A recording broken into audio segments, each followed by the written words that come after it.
वो समझ नहीं पा रहा था। ब्लॉकबस्टर ये वो कंपनी थी 1985 से 2010 में जाके बैंकरप्ट हुई। मैसिव बिजनेस, वीडियो गेम और होम मूवी रेंटल्स के अंदर सबसे बड़ा जायंट था दुनिया का। आपकी जानकारी के लिए 85,000 एम्प्लॉय थे, 10,000 आउटलेट पे काम किया करते थे ब्लॉकबस्टर में। इतनी बड़ी ऑर्गेनाइजेशन थी ब्लॉकबस्टर। मूवी देखनी होती थी पहले, डीवीडी मिलती थी आपको, कैसेट मिलती थी, वीसीआर कैसेट लगाते थे, याद है आपको? टर्मिनेटर मूवी घर पे ला करके देखा करते थे हम। Enter the dragon English movie India में नई नई लोगों ने देखनी शुरू करी थी उस समय। तो ब्लॉकबस्टर, इसके इसके 10,000 स्टोर थे दुनिया भर के अंदर। 2004 में बता रहा हूं मैं आपको, अपने पीक के समय में। पर जो ट्रांजिशन डिजिटल मॉडल की तरफ चल रहा था वो नेटफ्लिक्स लेके आ रहा था। नेटफ्लिक्स सन 2000 में चालू कर चुका था कि डिजिटल तैयारी होगी आगे, क्योंकि इंटरनेट उस समय .com का जो बहुत तेजी के साथ जो ग्रोथ आ रहा था उसको 96 से ये समझ रहा था, और उसको समझ आया कि आगे चल के मूवी लोग सीधा इंटरनेट से देखेंगे। सन 2000 में इसके पास ऑफर आई थी नेटफ्लिक्स को खरीदने की केवल $50 मिलियन में। एक हम कितने में? चिल्लड़ थे, चिल्लड़ इनके लिए $50 मिलियन। और आज वही नेटफ्लिक्स डिजिटल रेवोल्यूशन के कारण $101 बिलियन पे है, और ये भाई साहब 2010 में बैंकरप्ट होकर गेम से बाहर हो गए। इसका भी एनरॉन हो गया। क्या हो गया?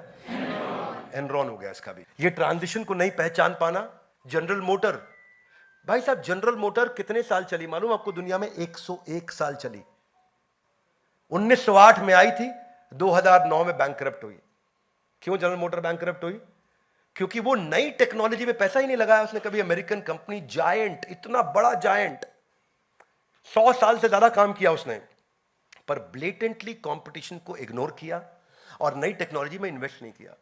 और सबसे प्यारा उदाहरण जो आप सब जानते हैं, जिसकी आप रोज बात करते हैं, वो कौन था? नोकिया। क्यों नोकिया का गेम ओवर हुआ? सबसे बड़ा कारण क्या था? नोकिया को लगता था मेरी ब्रांड की रिकॉल बड़ी है, बस मैं लेट भी लाऊंगा मोबाइल चलेगा, लोग फिर भी मेरे पास आएंगे। जितने में नोकिया एक मोबाइल की पीपीटी तैयार करता था चाइना, उतने में 3 मोबाइल निकाल के ले आता था। और वो कारण है, एक बार पोजीशनिंग खराब हुई, आज वापस नोकिया को उठने में कितनी दिक्कत आ रही है, ये हम सब जानते हैं। Would you agree with me? Yes, no? बस ये जो है ना, ये जो फीलिंग है कि मेरा ओवर एस्टिमेट करना अपने आप को। नोकिया का बार बार स्टेटमेंट क्या आता था कि मेरे ब्रांड का रिकॉल वैल्यू इतना स्ट्रांग है, मैं मोबाइल लेट भी लेके आऊंगा तो लोग मेरा ही लेंगे। और उसी के कारण गेम ओवर हुआ। Ignoring to listen when it is most needed to listen. जिस समय सबसे ज्यादा जरूरी है सुनना, तब भी आप नहीं सुनने को तैयार हो रहे, तो क्या सुनोगे भैया? आपका भी एनरॉन हो जाएगा। Trying, you should listen to the truth when the truth is available, publicly available. ऐसे लोग क्या करते हैं? सेंटेंस कंप्लीट नहीं होने देते सामने वाले का, बीच में टोक के बोलते हैं, बीच में रोक के बोलते हैं। इनको ना कहते हैं सेल्फ हिप्नोटाइज्ड पीपल। ये सेल्फ हिप्नोटाइज्ड होते हैं। अब क्योंकि ये इतने सेल्फ हिप्नोटाइज्ड है, आप इनसे आर्ग्यूमेंट कर ही नहीं सकते। क्या नहीं कर सकते?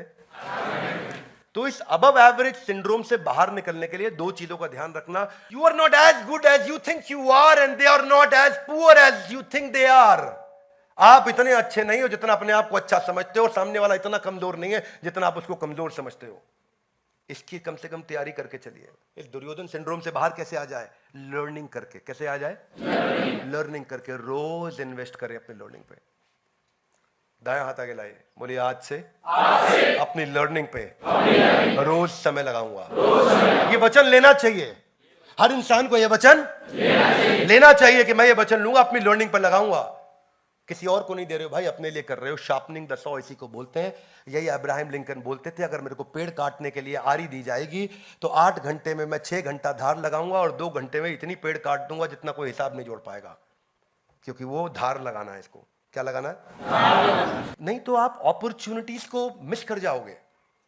एप्पल और माइक्रोसॉफ्ट इतने बड़े जगरनॉट्स बनते ही नहीं अगर स्टीव जॉब्स के पास उसका स्टीव वॉजनियाक नहीं होता, और बिल गेट्स के पास उसका अपना पॉल एलन नहीं होता। नहीं तो स्टीव जॉब्स ये बोल सकता था, अहंकार विमूढ़ आत्मा करता हमिति मन्यते, मैं ही सब कुछ हूं। नहीं बोला। उसने हमेशा स्टीव वॉजनियाक को साथ रखा, उसने पॉल एलन को साथ रखा। जब आपका कोच आपकी मदद करने को तैयार हो तो बिना बात के आर्ग्यू करने की आवश्यकता नहीं। सरेंडर करें, सुने, अपने मेंटर की शरण लें, ताकि वो लर्निंग अंदर रजिस्टर हो सके। दुर्योधन की मानसिकता से हमें सीखने को मिलता है कि हमें क्या नहीं करना है। ग्रंथराज श्रीमद् भगवद गीता की हो सके तो इस वीडियो को तब तक क्या करिए, शेयर करिए।